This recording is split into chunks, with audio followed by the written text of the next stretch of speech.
Et bien salut tout le monde, aujourd'hui on se retrouve pour une nouvelle vidéo où dans cette vidéo je vais unboxer ma première souris gaming. Donc c'est une souris de la marque Game Boost et c'est exactement la MB300. Donc sur la boîte on aperçoit la marque de la souris et sa référence.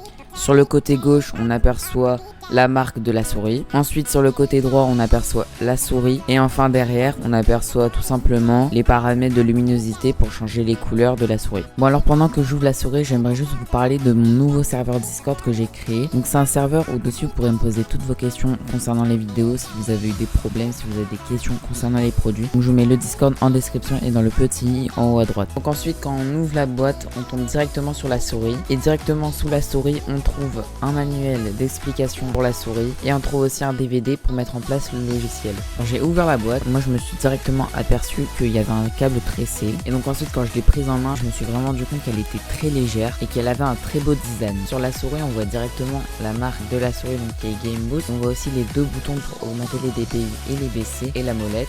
Quand je disais que c'était ma première souris gaming, bah en fait c'est vrai parce que mon ancienne souris c'était une souris Trust qui n'était pas du tout fait pour le gaming, c'était plutôt pour le bureautique. Pour travailler sur son ordinateur.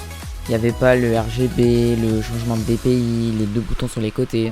Et en parlant de DPI, j'ai oublié de vous préciser que la souris elle commençait à 800 DPI et elle pouvait aller jusqu'à 6400 DPI. Moi dans les commentaires s'il vous plairait que je fasse une vidéo sur les souris bureautiques qui n'ont pas de raccourcis, de macros, de RGB comparé aux souris gaming qui ont du RGB, des macros, des raccourcis. Donc là on se retrouve sur le logiciel pour changer les macros, la lumière et autre chose. Donc imaginons que vous changez les RGB de votre souris, vous cliquez sur lumière.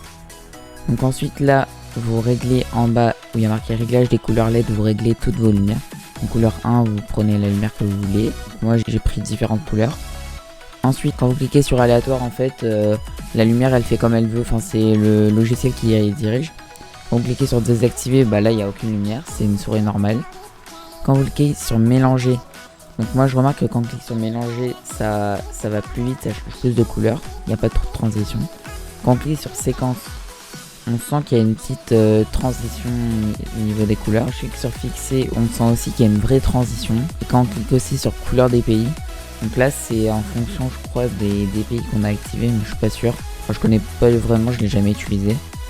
Et après mode bureau, je crois qu'ici en fait c'est pour changer les touches. Donc en fait on a plusieurs types pour les. C'est-à-dire si vous jouez à des jeux, bah là vous allez enregistrer des touches pour jouer.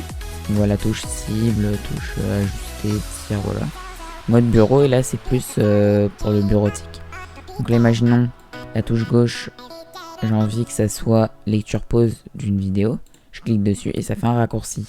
Et donc je peux faire ça sur les 7 touches qu'il y a sur la souris. Donc voilà. Ensuite vous avez les macros. Et les macros bah j'ai jamais touché. En fait je sais pas trop ce que c'est. Donc j'ai pas trop touché. Donc voilà les amis. C'était la fin de cette vidéo. N'hésitez pas à me dire si vous avez aimé cette vidéo. Et n'hésitez pas à la liker, à la partager et à vous abonner.